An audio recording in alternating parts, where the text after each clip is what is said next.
Welcome to Sports Talk with Steve Jones, the daily talk show with the voice of Penn State football and men's basketball. You never know what special guest may stop on by any given day.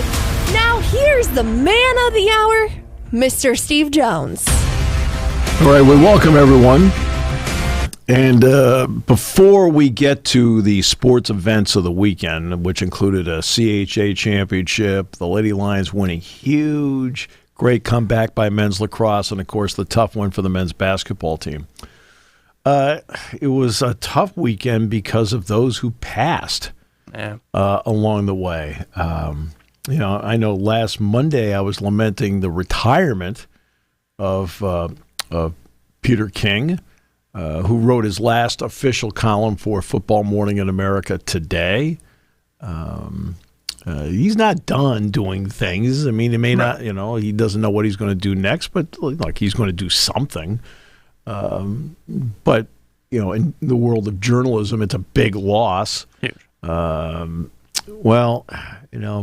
he has the opportunity to do whatever he wants. The losses we're talking about are, unfortunately permanent. Ed Ott, we'll start there. Part of the Pirates' 79 championship team. Knew that there was trouble for him. Knew there was trouble because Joe Putnam and I went up to Williamsport to the hot stove dinner, and Ed Ott was supposed to be one of those being honored, along with Kent DeCulvey, Chris Carlin, and Tim Kirkchin. And Ed couldn't be there because he was ill. Well, we kind of, when that happens, you're like, oh, boy. Yeah. I wonder. Look, this guy he personified the toughness mentally and physically of the Pittsburgh Pirates during that era. Now, he was not the guy behind the plate in Game 7. It was Steve Nikosha's turn to be back there. But Ed Ott was strong, powerful, leader, critical of what the Pirates did on an everyday basis, was not the star, but was great with the pitching staff, and they knew they could count on him, right? You need a guy to block the plate, Ed Ott could block the plate. You need a guy to get a hit when you need it, Ed Ott would come up with one of those, right? Was he Manny Sanguillen? No, right? He was a different player than Manny Sanguillen. But they don't win unless they have a guy like that back there splitting the duties with Steve Nikosha. I mean, just a terrific major league player. And like I said, when we went to the hot stove dinner in Williamsport, Joe and I, and then he wasn't there and they explained to us the reasons why, we're like, oh, that is not a good sign. But forever remembered as a critical part of the Pirates' 1979 championship team. And that was, and when something like that happens, you're a Pirates fan. You're like, ooh. Now Ed Ott was 72, right? He was 72 years old, right? And he died in I think he died at Geisinger in Danville. But you're talking about local guys from Muncie, just outside of Williamsport. Anybody dreams of playing in a major league game, he played in almost 600 of them. Okay, right? And in '79. It's a career year for him. He knocked in 51 runs for them. And he played he played 117 games. 23rd round pick in 1970. And he was, and then he went on, he did some minor league coaching for a period of time and was on big league staffs with the Tigers and the Astros at one point. Chris Mortensen. It's interesting. Chris Mortensen's been battling cancer for years, but Peter King wrote in his column today that he had talked with Mortensen last week, and he said he sounded strong.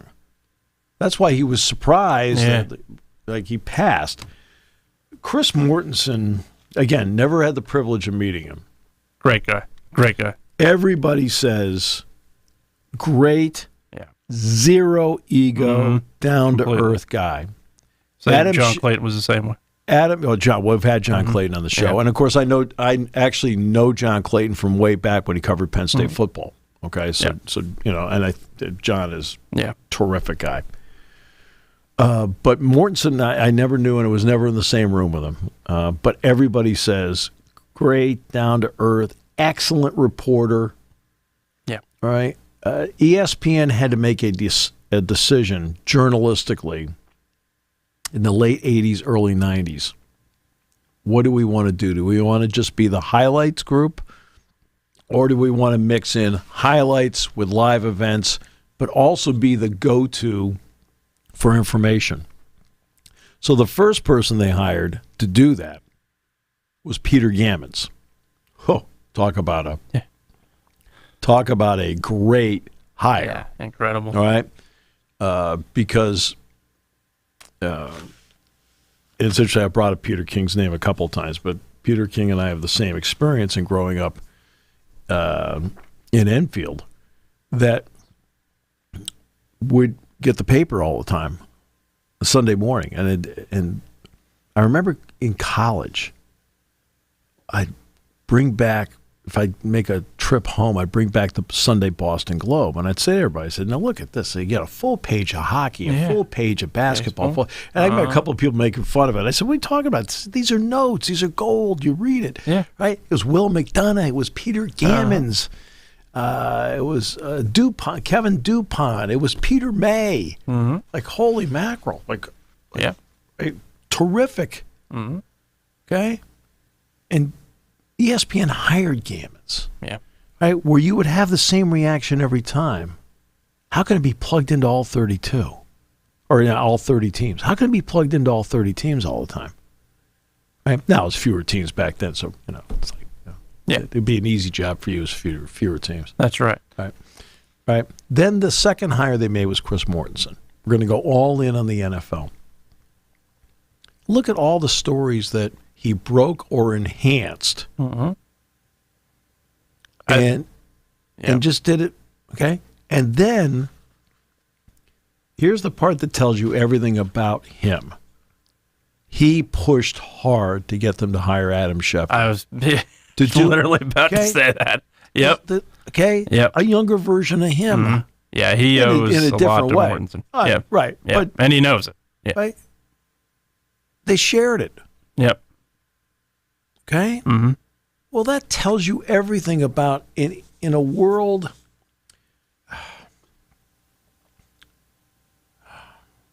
Jack Ham and I talk about this all the time. As you know, Jack Ham is I have mentioned 1,000 times, a man of no ego. Just doesn't. Right. He's down to earth. That's why whenever I talk about Cale Sanderson, he said he's accomplished everything. No ego. Right? None. Zero. Right? When you have people that accomplish that much and are just down to earth, well, that's Mortensen based on everything I've read. Yeah. Right? That it's like, okay, you bring in somebody else, now I'm going to share it. Well, a lot of people won't share that stuff. Right. Right? They're very protective of whatever. Man, he's just like, hey, if it's best for whatever, we do it. Okay. And all the stories he broke, Mort, the respect that he had from everybody. Yeah. Had a lot of respect from everybody. I mean, when you go through a profession and you're as respected as that, it tells you a lot. You're respected by your colleagues. You're respected by the readers. You're respected by the viewers. Right? And to do the job with a level of unquestioned integrity tells you a lot about him. Yeah. And again, never knew him, never was in the same room with him, never, ever. But that's all I've heard. Andy Russell. Yeah. All right. who's been on this show several times. Jack will tell you that the mental side of the game, he learned more from Andy Russell than anybody he was ever around. Andy Russell took him under his wing. Now, here's a great story about how Andy got to Pittsburgh. Did you ever hear this story about how he got to Pittsburgh? Mm-mm. Okay. Back then, the NFL sent out questionnaires to all the prospective draft choices. And one of the questions was, if drafted, will you play for us? Well, Andy's father did not want him playing in the NFL. Andy was a terrific player at Missouri, running back, linebacker, terrific player at Missouri. I mean, excellent athlete. His father did not want him playing in the NFL. Because remember, back then, if you're playing in the NFL, back then you have to have a side job, the whole thing. Sure. You're not making enough coin to get it done. He didn't want him playing. Right? Draft day comes. He checked no on on all the questionnaires. Draft day comes. Steelers draft him. Do you want to know why the Steelers drafted him? Because they were honest on everything? Nope. Because they were the only team in the NFL that didn't send out the questionnaire. They didn't know he checked. Well, there you go. They're the only team that didn't know that, because they were the only team in the NFL. Every team in the NFL sent him the questionnaire, and I think the AFL did too. The Steelers were the only ones that didn't. So they didn't know, and they drafted him. Well, then he goes there. And Andy was telling me, he says, Steve, because we had Andy on the show several times. He did a lot of charity work in Sealands Grove. I mean, a lot with Fritz Heineman and those guys. He did a lot of, Andy was just a great guy. He and Cindy, tremendous, in terms of how much they gave back. And he said, when Chuck Noll came in, the Steelers were terrible. Of course. Yeah. Okay. So that's, how do you hire a new coach? One of the reasons is the guy in front did not retire. He got fired. Right? Chuck Noll comes in. The first team of the roster, he only kept, according to what Andy said, 5 guys. He was one of the 5.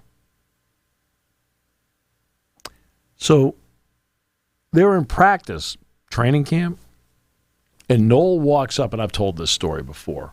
Noel walks up to Andy Russell. He says, look, you got to take this foot. You got to move this foot 6 inches back.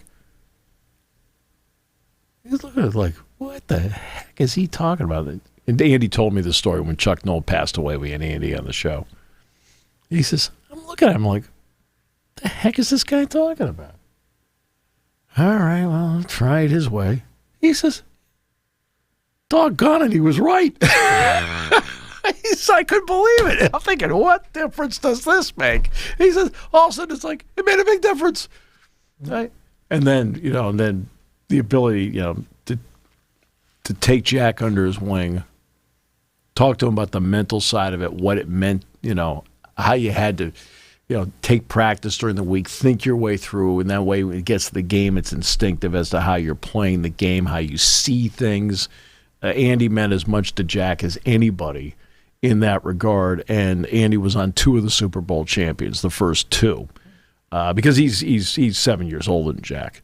So he was on the first 2, and then he eventually retired, and then then others like Lauren Taves and guys like that were on the Steelers after that. But yeah, so tough losses, and Andy gave back so much. Cindy and Andy Russell have done a lot for communities. And I mentioned he's done a lot in the Sealands Grove area, a lot in that part of the world. And so tough losses all in one weekend. Yeah. All right, so let's get to the positives. The Lady Lions' second straight win in basketball, head into the tournament with some momentum, have put themselves, I think, right there for the NCAA tournament. Would not, quote, hurt the cause to win the first game in the tournament. I think they do that. To me, they're a lock. Yeah. I think they're in now, but I'm saying it wouldn't hurt the cause. Yeah. It wouldn't hurt the cause to go in there and get it done, which is great for them. It's exactly what the program needed at just the right time. They had that tough 6-game losing streak. That win over Purdue obviously did them a world of good. They crushed Minnesota yesterday. So they'll head in feeling good about themselves with some momentum, and then get into a tournament setting. Let's see, you just get the first one, and then after that, whatever you get, you take them one at a time. But the key is to get the first one to do that. I haven't seen the bracket yet, so I don't know how it falls. I know they don't have to play the first day. That's obvious, which is important. But two really good all-around performances. Both performances were, I think they broke 90 each. Yep, 93. Yeah, which is great. So they're back to scoring again, which is tremendous. And so that was a big win. It was senior day as well. The men's lacrosse team, Yale has been one of those. They're always good. Yep. They've always been that pain in the side. And Yale's winning 9-2 at halftime. 9-2. Penn State comes all the way back, wins it. What a great, great win. We all know what happened on opening day. Well, opening day seems like 2 years ago. So it's an eternity ago. Right? Yeah. Since then, they've been playing terrific lacrosse. And, TJ Malone had another big day. But to come back like that, there's several things that happen in a comeback like that. It's one thing about the number of goals. Bing, bing, bing, bing, bing. But look at all the face-offs they won. Look at when they had to go on defense, how they buttoned up defensively. Right? There's all that comes into play. And, Jeff Tambroni's a terrific coach anyway. And great win for them. That was, obviously it was Saturday, so I wasn't personally there, but I've read enough about it where I sat back and went, wow. Jeff Campersall. Jeff Campersall comes in with a great reputation and has built the women's hockey program his way.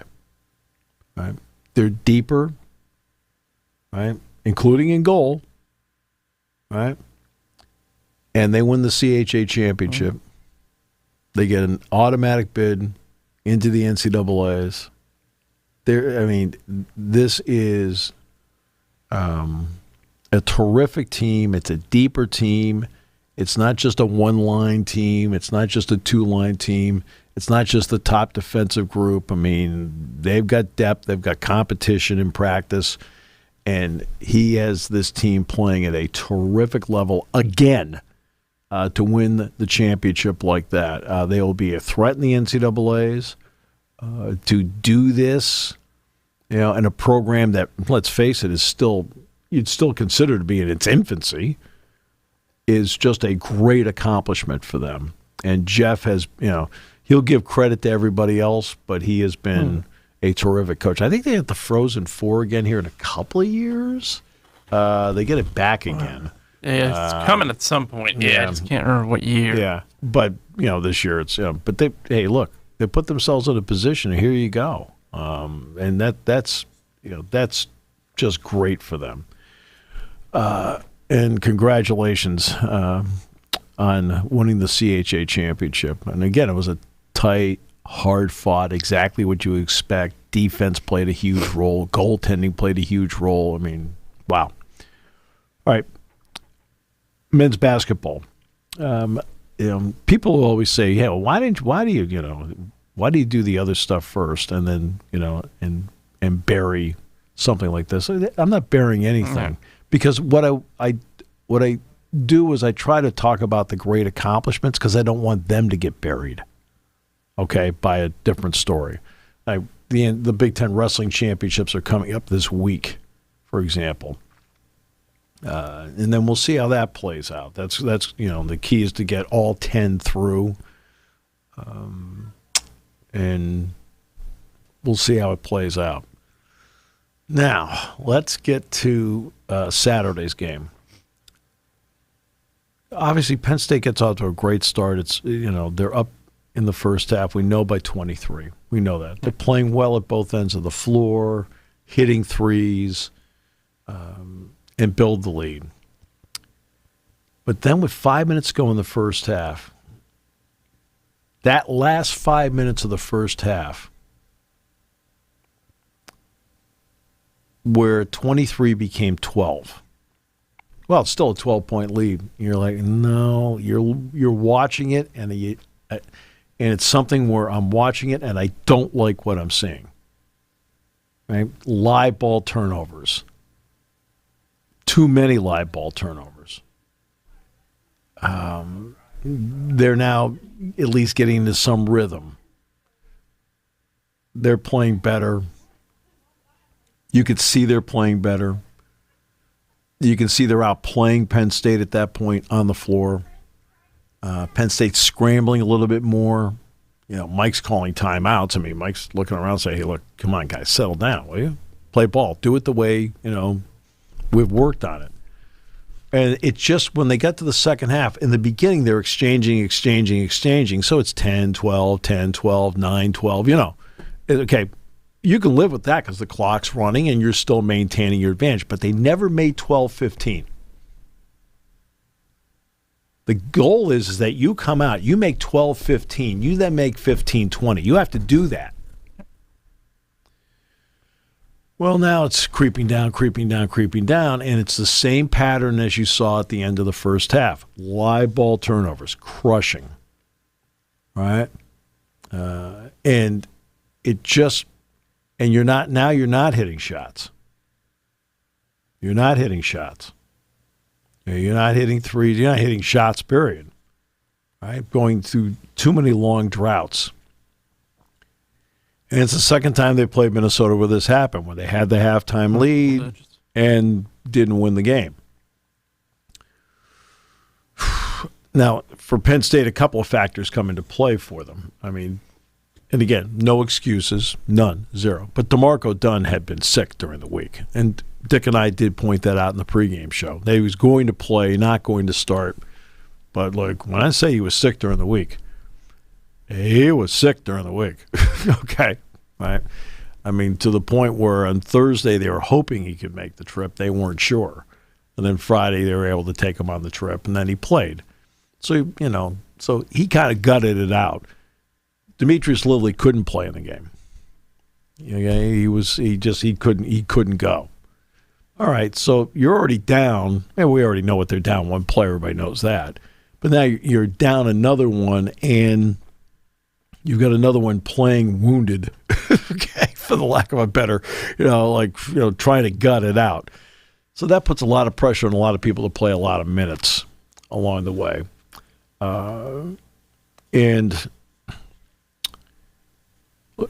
the bottom line is that you build up a lead like that, you feel great, but then you lose the concepts that are out there. The live ball turnovers are the part I keep coming back to over and over again. It's one thing to have turnovers, but if you have, let's just say, a dozen turnovers in a game, and 10 of them are dead ball turnovers, it's nowhere near as bad. You're still turning it over and didn't get a shot, but in a dead ball turnover, you can at least set your defense. Okay? Live ball turnover turns into a disaster. You're backpedaling. You're trying to make it up. It's just over and over again. And that's what killed them in this game. They kept handing the ball over. All right? And now you got a week off. Maryland lost yesterday. Maryland has, and we'll talk about this as the week goes on, but there are a couple of bizarre stats with Maryland. First of all, they are an excellent defensive team. Ken Pom ratings, their defensive efficiency is rated 7th.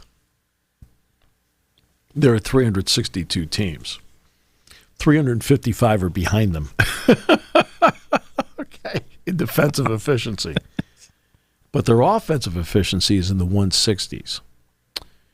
That's the part that has been the problem for them all season long, has been the offense. Now, they scored 78 yesterday.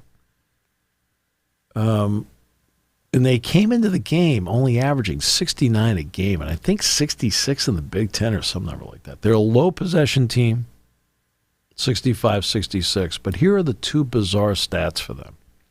Let's start with offensive efficiency.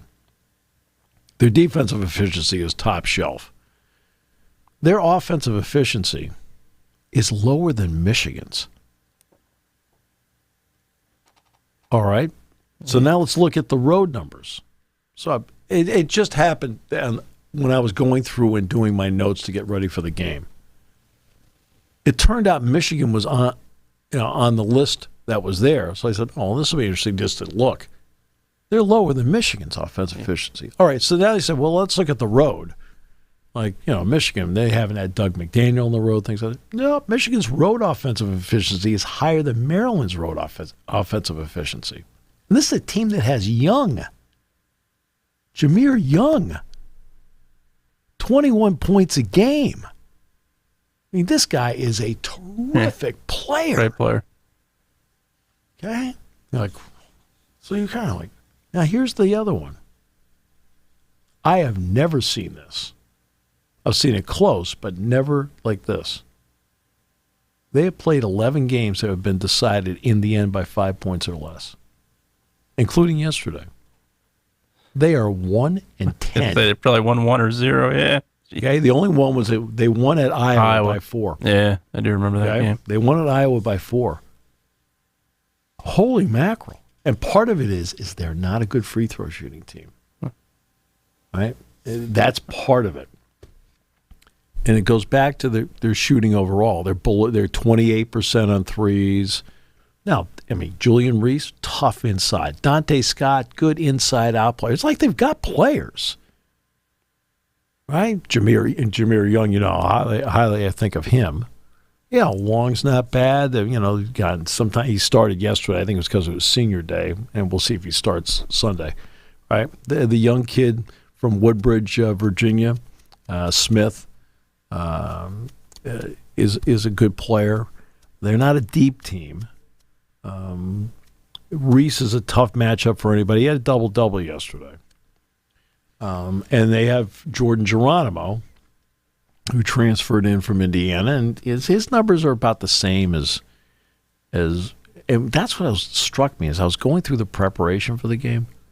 So the last numbers that are in there for me on my chart are the numbers that they had going into the Penn State game. You know what really struck me about their numbers going into the Penn State game? In December, they're exactly the same numbers for all the players as they were when they played back then. Like maybe a couple tenths off here, a couple tenths off there, right? A couple of percentage points maybe on the shooting percentage. Like, they've stayed the same all year. Like, that's not what you expect. No, that's not what you want either. No, right, and that's not what you expect when you go back. I don't know, when did they play? December 5th, 6th, something like that. Right? Early December, yeah. Right, back then. And Penn State lost the game in overtime. Right? And it's like, well, that's a game by 5. No, it ended up being a 6-point game, so it doesn't count. The 5 or less. They do have 3 wins in the 4 to 8 category. Like 3 and 8 or something like that. I think 3 and 9 now with yesterday's game. And that's one of the 3. But that's bizarre. Mm-hmm. I mean, bizarre, and they're a good team because they do have talent. They're not a deep team, though. Okay? Yeah. And we are at the point of the season across the board where trust now enters into decisions. You have now had a full body of work. Yeah, full body of work. Where a coach has a full, now it's not just like all of us have a full body of work. The coach has a full body of work. Who do I trust? Who don't I trust? Right? So in a perfect world, I'm not worried about foul trouble, anything like that. You can tell who's playing for teams. Okay? Right. And that and you can see, like, they don't play a lot of people. Like, a couple minutes here or there for certain guys. Like, they'll bring Kaiser off the bench. They've been bringing Long off the bench till yesterday started. And again, I don't know if that was a senior day move or not. I think it probably was. So, I mean, we'll see. One thing about the end of the game at Penn State, Minnesota, let me bring this up. And this is something I probably will bring up with Mike.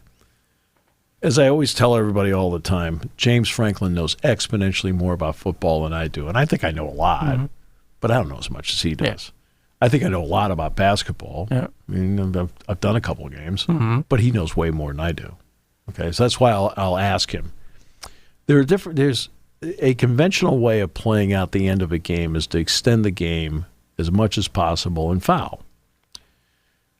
The odd thing was in the game the other day, and Dick and I talked about this on the broadcast, and we did it during the timeout. It was 34.5 seconds to go.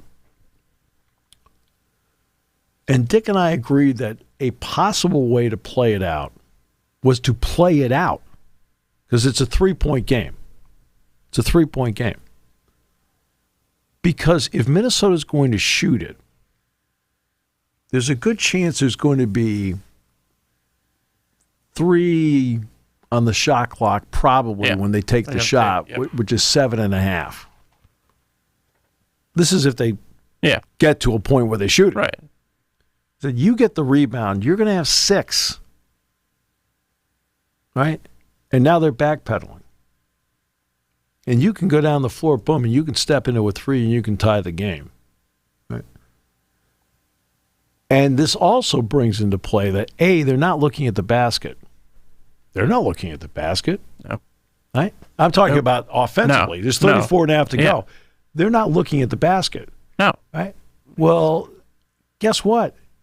They could do something dumb, which they did during the game, and they could throw it away. You get a dead ball turnover, or, got a live ball turnover. Oh. Okay. As opposed to fouling. And again, they've been hitting free throws. I mean, it is the bizarre. I've never seen anything like this in my life. Okay? Going into the Penn State game, first time here, 9-game stretch. 9 games, not a small sample size. 9 games. I did the stats myself. They were hitting 58% of their free throws in the 9 games leading into Penn State. Missed 3. Okay. Coming into the Penn State game this time, what's hurt them the last 2-3 games? They haven't been good at the foul line. And again, they missed 3. Like, what in the heck is going on here? It's like the running joke Dick and I have is Penn State's free throw defense is terrible. Right? And so they hit free throws, and then the ace came down and hit a 3. Right? So, I mean, you're trying to extend the game. Yep. Right? Which is conventional. Mike has to make that decision on the fly. I completely understand why Mike makes that decision. My only question would be at 34.5, is it considered that you play it out down 3? I mean, is it one of the considerations, and what makes the other option better? Yeah. Right? And that's, in his mind at that moment, because you had to make, if it's 32.5, if it's 32.5, no. Right. You don't have enough time. You don't have enough time to do anything. 34.5, you got time. Yeah. Right? And they're not smart enough as a team. No team is. To sit there, run 30 seconds off the clock, and then drop the ball out of bounds. Yeah. Right? Mm-hmm. And then set their defense. Most teams aren't going to do that, especially when it's a one-possession game. They're going to take the shot. Yeah. Now, they may make the shot. Yeah. Right. Then it's a moot point. But I think part of it that gets played into it is exactly what you just said. The team's free throw shooting 58%. Yeah, that's in your mind going into the game for sure. Right? Whether that played a role at the end, I don't know. But no, that's why I just want to ask Mike just to say, okay, let's take the end because, for example, Illinois. Yep. Okay, Hawkins misses the 2 free throws. Now, they had to foul. They had no choice. They had to. Now, after he walked... I was about to say, travels and misses 2 free throws. After he walked twice, as Rasheed Wallace said, quote, ball don't lie. And fouled him twice the other way, too, so he was consistent. Oh, yeah. So, Penn State doesn't call a timeout. Okay, a lot of people would be like, "Hey, get the midcourt, call timeout, call." I get here, Dick Vitale now. You need a TO, baby. Yeah. No, you don't. No, you don't. All right, they're backing up. Yeah. They're confused. They're scrambling without a timeout. Right, and he fouls. Yeah. Right, hits all 3. Okay, 4.2 to go. Mike's not going to call a timeout because Brad doesn't have any left. Exactly. Right? That's the part of it. Why do I want to give Underwood a chance to set up? Don't give him a chance to draw anything up at all. So Mike brilliantly coaches that part there. Again, Mike tries to extend the game. Completely understand that. I just want to talk to him about the other option just to say, is it something you consider and why did you think in that moment that option was better than this option? I'll accept whatever answer he gives me. It's okay to ask the question. Absolutely. Right? I mean, just to ask because I'm trying to pick his mind where I can increase my knowledge base as to what he thinks and how he thinks in certain situations. Because the first question I asked him in last week's show was about, whatever week it was.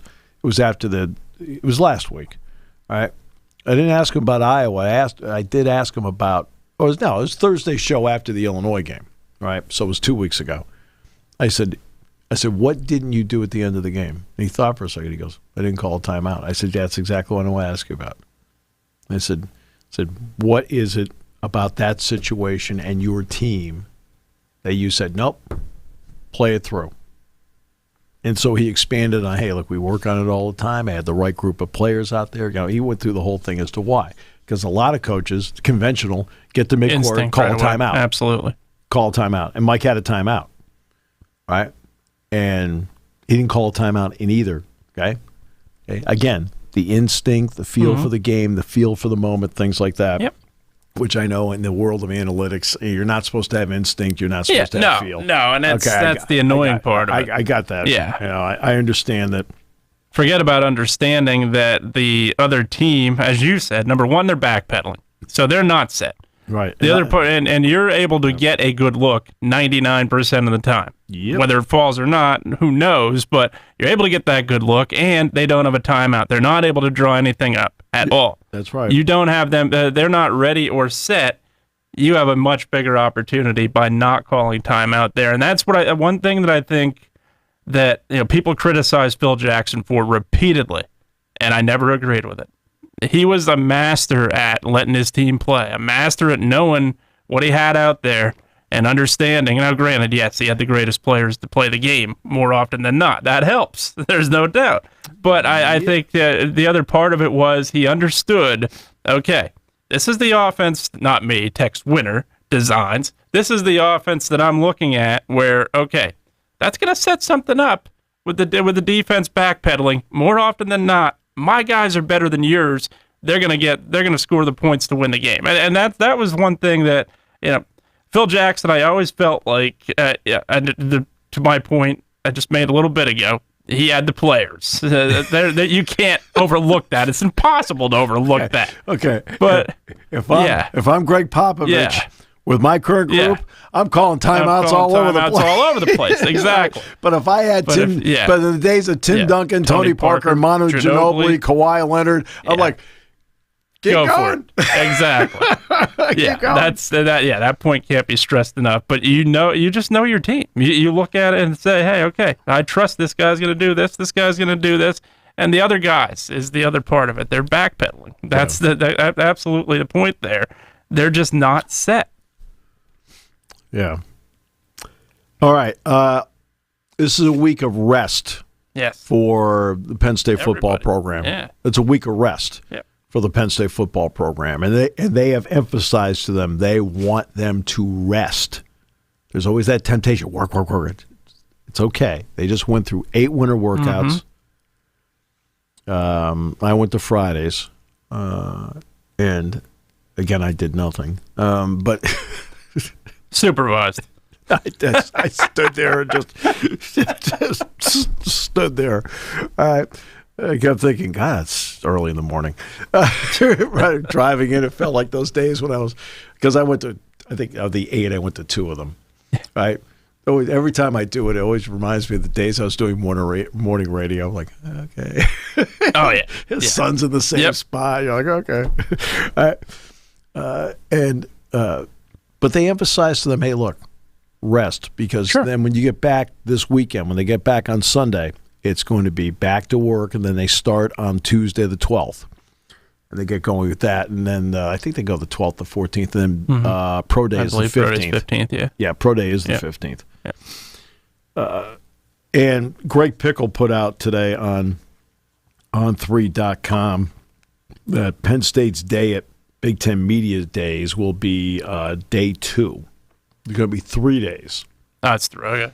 Yeah. Instead of 2 days. Yeah, it's moved to 3 now. 3. Yeah, you got the you need 6 expansion. one day, 6 the yeah. next. Okay, so Greg put it out. Okay. On July 23rd, it's Illinois, Northwestern, Ohio State, Purdue, Rutgers, Wisconsin. Day 2 is Iowa, Michigan State, Nebraska, USC, UCLA, and Penn State. So that's July 24th. So that's when James and the players will be out there. Then the last day will be Indiana, Maryland, Michigan, Minnesota, Oregon, and Washington on July 25th. It's going to be interesting to see.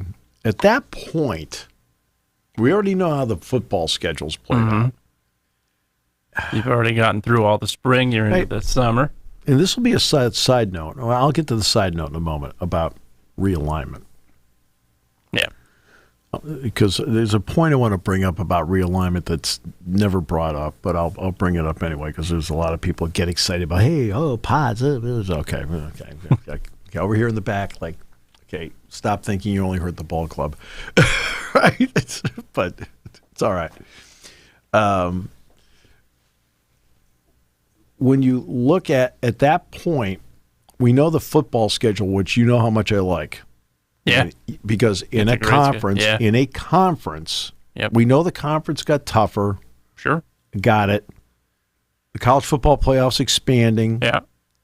It looks like, if you go to 14, you're going to get 3 automatic bids from the Big Ten. And let's face it, the at-larges, you could get the 4th one as an at-large. Sure. Okay.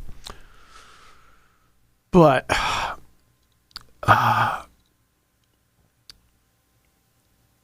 they have everybody playing everybody home and away over 5 years. That's a conference. That keeps everybody tied together. I like that. So now, at that point, we should have a good handle on what basketball is. Right? The wrestling, for example, or the Big Ten champion, that's not going to change. The 4 schools that are coming in do not wrestle. Do not wrestle. Yeah. Right? So nothing in the Big Ten wrestling conference is going to change. That is still standard all the way through. So that's not changed. So that's one that's not affected at all by this. We also know that at that point we'll know what the soccer, volleyball, field hockey schedule, all that stuff's going to be out there. Okay, cross country. We know what those schedules are going to be once we get to this middle of July. That has to come out. We have to know at that point. We should be pretty close to knowing what basketball is. So let's get to the basketball part of it. And that is, we already know there's already a given. You're going to play 20 games. Okay? That's the given on men's basketball. The way we're starting to understand it quietly is that, and you've heard me say many times, you're going to play 3 home and aways and 14 win plays. Okay, that gets you to 20. For those of them who may not have taken math. Or failed. Or failed.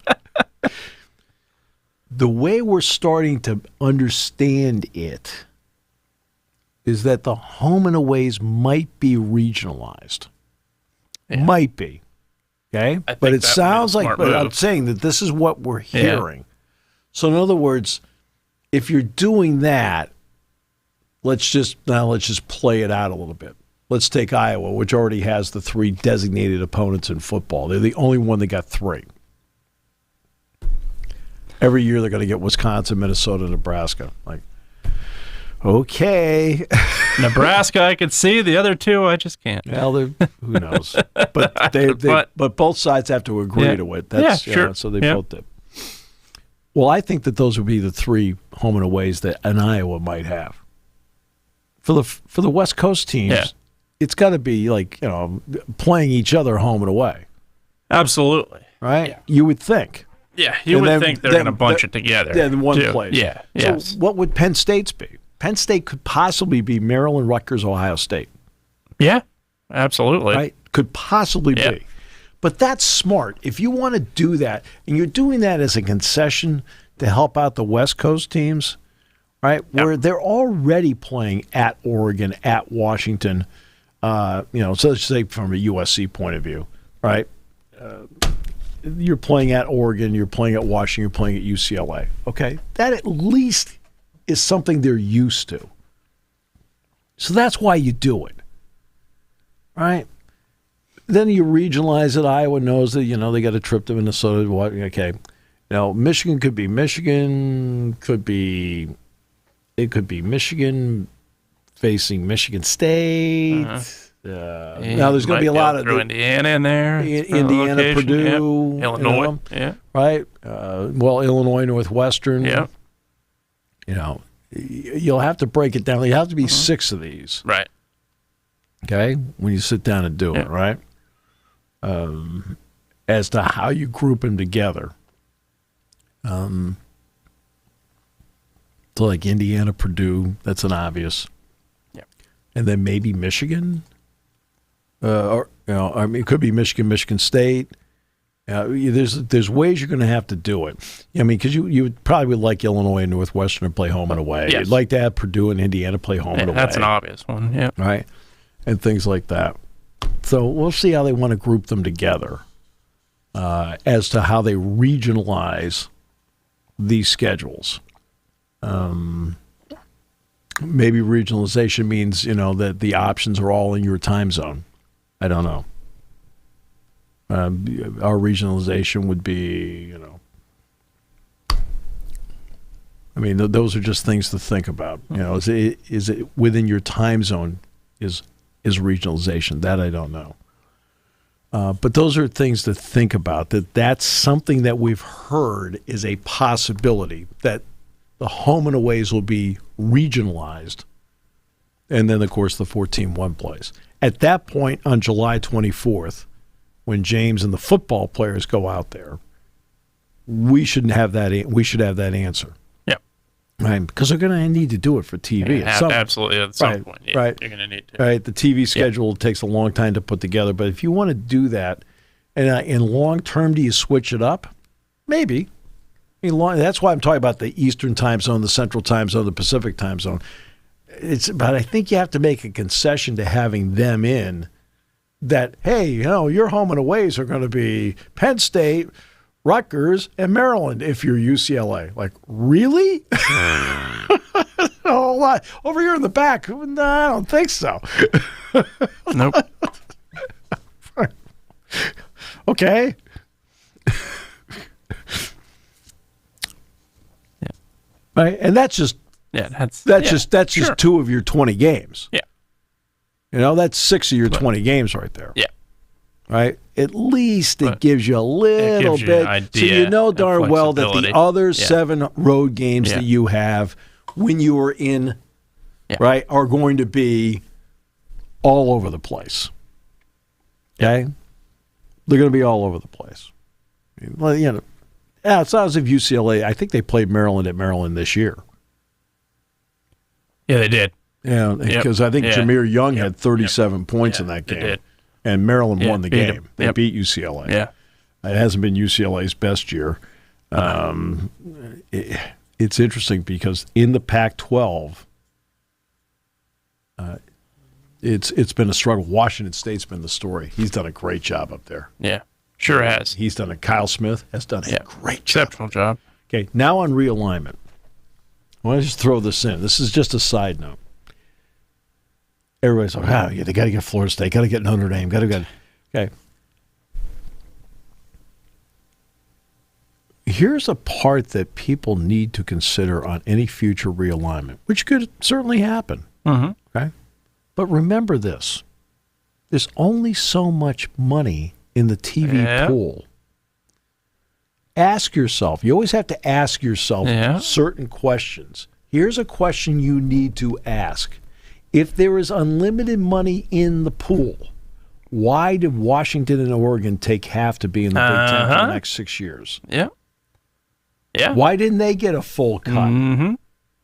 Yeah. Right? And Tony Petitti went to Fox and asked them, hey, look, these guys are coming in, right?